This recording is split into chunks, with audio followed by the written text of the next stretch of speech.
working on an upgrade to our little office area upstairs, which has been neglected for many years, and it's pretty sad. In the last video, we completed some casework wall-hung cabinets, and they are now installed and complete. And in this video, we're going to work on the work surface, the countertop. My original plan for the office work surface was to make it out of these heavy oak timbers and hopefully make it work with a live edge. But digging through the lumber pile and taking a closer look, there are two different kinds of oaks. One's red oak and one's white oak, and they don't really mix. So my plan now is to be a cheater baby. I'm going to build a plywood surface, and I'm going to laminate this white oak onto the plywood. By doing that, I can cut this down to 5/8 of an inch thick and get 3 slices out of it.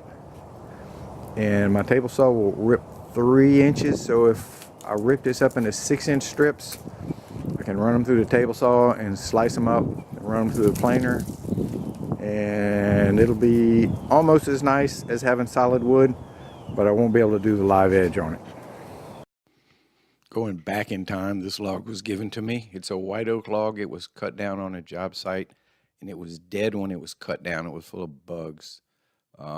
Friend came over and sliced it up, and we split up the wood. And since then, I've made a dining room table out of it. I still have a couple of big slices that I can make another dining room table out of. I'm saving those, but I'm using this piece here to make the work surface. This is a clip of me looking for the earmuffs that I just had on my head. This is pretty much what I do most of the day. Look for things that I just had in my hand.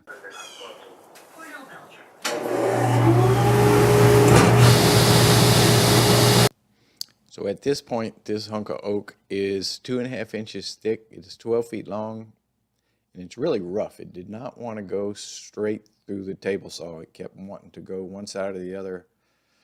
And it was kind of a struggle to cut a reasonably straight line, but I did the best I could.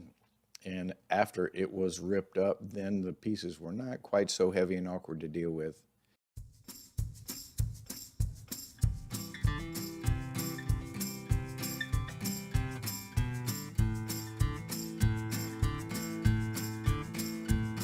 Your eyes are bright, I swear this time you're different. The stormy clouds that stole your smile have lifted. Running these big rough cut boards through the planer can be kind of a pain. You got to kind of guess at the right thickness to set the planer, and you start running it through, and then it'll get stuck on a bump because they're not uniform yet, and you know you're relying on the planer to make them uniform. They get stuck on a bump, and then the drive rollers burn a hole in the bottom, so you have to run and raise the cutter, or in my case lower the table a little bit and get it to come through, and then you got to go back and run it again and hope it doesn't get stuck where you made the divot where it got stuck the first time, and on and on. If you can get it through there a couple of 3 times, after that it's cake.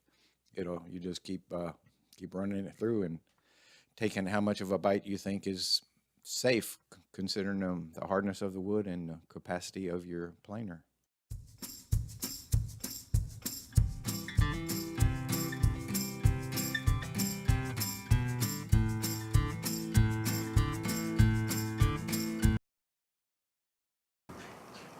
So the rule of saw blades is it takes a percentage of horsepower to push every tooth through the wood. And since this wood is so big and heavy, I took off this 60 tooth blade, which is new and sharp. I'm replacing it with a 40 tooth blade, which will be easier for my saw to push through this heavy wood. And additionally, every tooth creates heat. So with fewer teeth, I'm less likely to get the blade to warp and go crazy on me. That's a concern because on this first rip, the blade's going to be totally buried up in the wood. Okay, so we got the big board. I ripped it into thirds to make it a manageable size, and then I turned these straight up and down on a table saw, ripped them into thirds, and then I ran through the planer to get kind of straighten them out a little bit. They didn't want to rip on the table saw straight because they all had a bow in them, so they kind of fought me. But I won. They just come out a little bit thinner than I was hoping for. But I have them matched like they were originally. So if I keep them together in sets of 3, I can at least make the countertop look like big wide boards instead of a bunch of skinny little boards. I'm going to mark it out and see if I have enough. It's going to be kind of close. So the goal here is to have two tops, one 89, 45, and the other one 93. And this can vary by an inch or two. It's just, that's kind of a maximum I can fit. So I took the first one and I measured 80, well, first I squared the end off to give me some extra. And then I measured 89 and it gave me an inch extra. And I cut it back at a 45. And I have one overlapping because the one under it's bad. So that gives me the whole first piece with a total width of about 27. It's going to vary a little bit depending on how much I have to cut off these edges. The goal is 30 inches, and then that leaves me 3 pieces uncut. So if I come over here and pull my 93 inches to the long point, which is here, and come back, and then I need some more, but these drops over here will be long enough. I'm gonna go ahead and cut these to length to make them more manageable in my small shop, and I think I'll glue them up in pairs. And then when I find out what my total quantity is that I can use, I'll cut the plywood that I'm gonna laminate them on. I'll cut the plywood after the fact. I'll do this kind of backwards. First I'm gonna glue these together and see what we have left over. Okay, we got them cut to rough length, always a little long, and I'm gluing them up in pairs. I have enough clamps to glue 3 pairs. I got 1 pair over there on the table. Tomorrow I'll glue 3 more pairs, and I do have extra boards, so I will be able to get my full 30-inch width. I'll do that, probably glue 1 tomorrow and 1 the next day. Okay, so this morning I'm putting together 2 panels that I glued yesterday. So this is a pair and this is a pair. And I'm gluing them this morning. And I've got to be really careful with my joiner, which is a fairly medium-sized joiner, and these boards are kind of long and limber. If you don't get this edge really straight, when you clamp it, the clamp's going to force it together and then it's going to twist. And then it's going to be hard to glue down to the tabletop.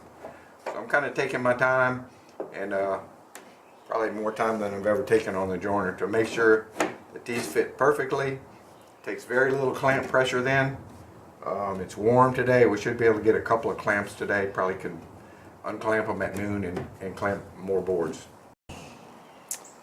Well, it's 8:03 in the morning and I'm already kind of stuck. I glued up 3 pairs yesterday, and this morning I glued 2 of the pairs together, and I glued an extra board on the 3rd pair, which will make our top, I should be able to get my 30-inch width. And that's important because if we use a store-bought filing or drawer cabinet under it, most of those are 30 inches wide. And for the second part of the top, I got my 3 pairs glued up. So I'm out of clamps and nothing else to glue up. I have to wait a couple hours. So these 2 pairs dried, and now I'm gluing them together. So this is the complete package for this side of the workbench or the work table. And I have the plywood subsurface completely together. I made a little window cutout template on a scrap of plywood to make sure that it was going to work before I went ahead and cut the tabletop. Just pocket screws joints. It's not very strong yet, but I'm thinking that when this oak overlaps all of this area, it'll get strong, and if it doesn't, I'll flip it over and I'll do something on the bottom. This is how big the surface is going to be. I hope we can get it in the house. And then over here against the wall, this is the other top, and it is glued up, and in a little while I'll take these clamps off and glue it together for a solid unit. So really moving along. I love yellow glue. It dries so fast. I'm used to using epoxy, which is one glue a day deal. This is kind of nice. Okay, the first big sheet is ready to go down. I got it right where I want it. I've got more than 3/4 on the front, so I can hide the plywood with some strips of oak. I'm past the corner, so I can cut that straight with a router after the glue sets. And I'm a little bit past the back, so if the wall is bumpy, the sheetrock, I can plane it to fit the wall. And I'm 3/4 of an inch past the end, so I can fill that with wood and hide the plywood. I'm going to apply a lot of thickened epoxy to the plywood. I'm going to move this, apply a lot of thickened epoxy, because yellow glue just takes too much clamping pressure and it's not a good gap filler. The epoxy is. And I'm going to wiggle it, try to get it right back to where it is now, and I'm going to shoot 2 nails in it, because when you start weighting down these big sheets, they tend to scoot around. I don't want it to move when I get it where I want it, so I'll get it where I'm happy with it, and I'll shoot 2 nails. That'll keep it from moving. I'll put plastic over the top because the glue is probably going to come up through these holes, and I'll weight the heck out of it with 5-gallon buckets. And I got the other top glued and clamped. This is the 3rd glue for this one today. This has worked well, and tomorrow I should be able to epoxy it down on the other side.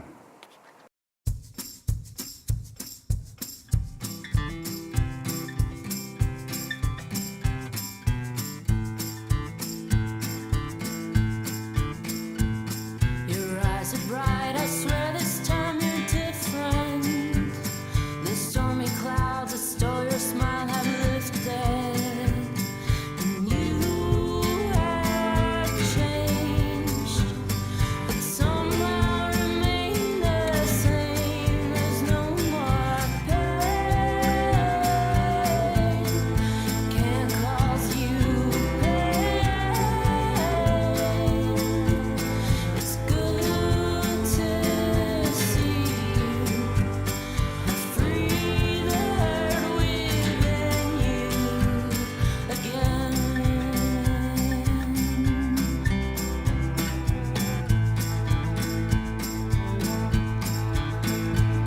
There was a time when I thought we would marry, but something came and left us sad and lonely. When tears did fall, the damage cracked the wall. But we will begin again. Love will be born again. I will meet you there, past the curtain of despair. So now with the bit cutting exactly on the edge of the plywood, all I had to do was clamp the guide directly over the 45-degree cut I wanted to make, and that's where the bit would cut. Now the oak is pretty hard. It's a small router and it's not a new bit, so I cut it in 3 passes, but it went well. And then at the end there was some escaped glue. I had to chisel up the little scraps, but they came up pretty easy without much damage to the plywood underneath it. So without moving this guide, this router guide, I've put the second piece in place, and I've slid it where it is just over the cut mark from the router bit. So if I run the router again, I should trim this second piece, and it should be a parallel to the first piece if I can hold the router steady. Anyway, it'll get me real close. So I got it clamped so it can't move. The guide's clamped. Everything should be rigid. It's going to be up to me to hold the router steady.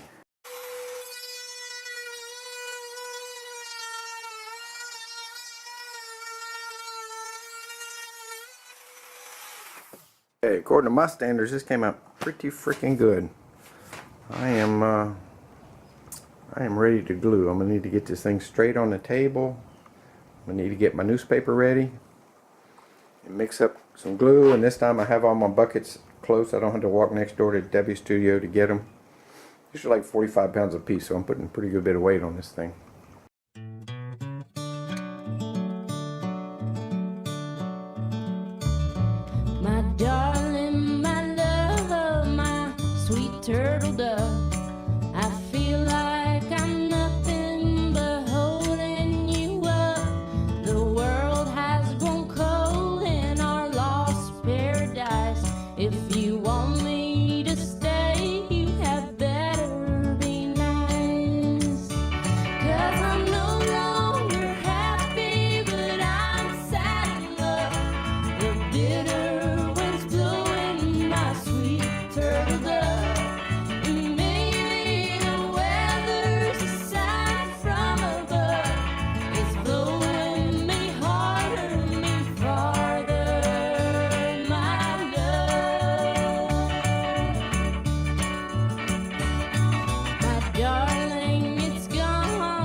But now we can't wait for that moment apart. Well, this absence of passion is breaking my heart. The other half of the top glued and clamped with gravity. It can't be moved for the rest of the day. The epoxy said slow, but I was able to catch this end. I'm putting little blocks to make this end about 1.5 inches thick. I'm gonna do that all the way around, so when you're looking at it from the edge, you won't see plywood, you'll see wood. It'll look a little more like a wood top, solid wood top. Okay, just took all the weights off of the second top, and looks good. You know, the glue comes up through the bug holes and makes the newspaper stick, but I was counting on that. One thing that's a little disappointing, it looked like my joint opened up. Even though I had fit it fairly tightly and put C-clamps on it, at some point when I was moving all those heavy buckets around, it must have moved a little bit. But I can't do anything about that now. So today, lots and lots of sanding. Getting about an hour into belt sanding. I've been using 80 grit, and I've removed most of the glue and level out some of the high-lows. Some of the joints weren't perfect. My joint here looks better now. I guess it had a lot of glue on the surface. Now I'm going to switch to 120 grit belt and finish belt sanding it down to 120, and then I'm going to hold off until I get all the edges glued up and trimmed, and I won't be able to do that today because it's not going to be warm enough to mess with epoxy. And every now and then I talk about tools. This Makita belt sander has been awesome. I bought it sometime when I was building the house, so it's 15 years old, and I used the crap out of it, and it's perfect. It works like it's brand new. So if you're looking for a belt sander, I don't know if they're still the same or if they have the same model, but I'm sure I've been happy with this one. Here I'm trimming the excess off some of the edges. I'm looking for 1 inch. If I have a whole lot more than that, it's really hard to get my clamps in there to clamp my blocking.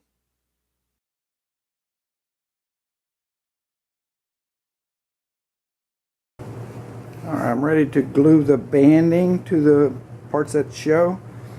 Instead of putting a board vertical just to cover the plywood, I'm putting 2 boards flat underneath here, and I'll glue them all together. I just think that'll be a little stronger. I've got the 2 for this side, 2 for this side.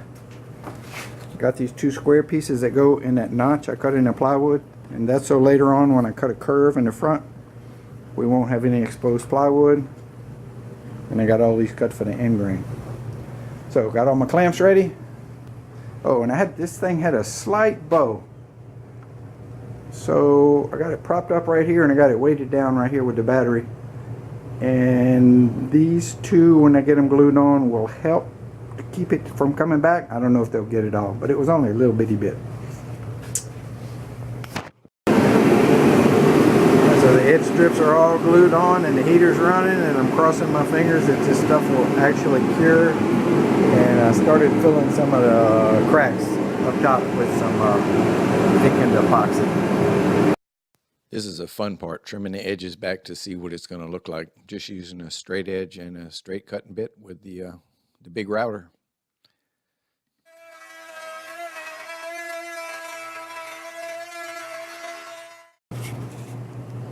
Okay, big steps this morning. I routed all the edges flat, and I'm happy with the results. I rounded the 2 corners that are exposed, and I sanded and I sanded and I sanded. I'm down to 150 grit, and I cut out the window opening.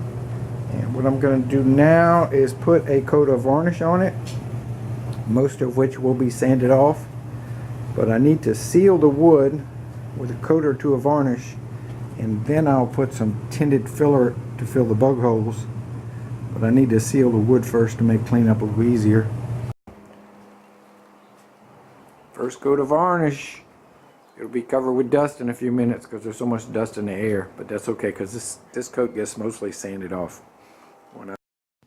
With that first coat of varnish sanded back, I'm filling the bug holes. I'm using a mixture of paint thinner, varnish, paint stain, and some fine sawdust from the 120 grit sanding.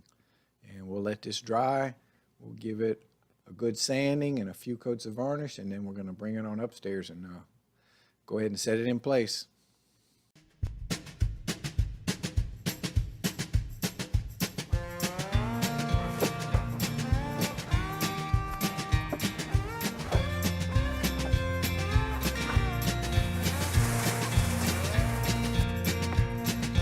It's all my fault, I admit. I left your dear heart face in the wall. Now I can't undo the things that I did. Maybe it's better after all. 'Cause I've seen you act so happy, and I've seen your heart too. Now that you're back on your feet again, and I know I should stay far away from you. The moment that our song was playing, our hearts danced in one accord. But sometimes our bodies stopped swaying, 'cause you were tired and I got bored. 'Cause I've seen you act so happy. All right, we have a top. We have 2 temporary legs because there's going to be something under there one day. I don't know what. It's pretty nice actually. Tomorrow I'm going to add a receptacle or 2 on this wall because I can get to the back of that wall. It's a mechanical closet. And I'm going to put lights under the cabinet because now they're casting a shadow where we didn't have shadows before because I didn't have cabinets before. But all in all, good stuff.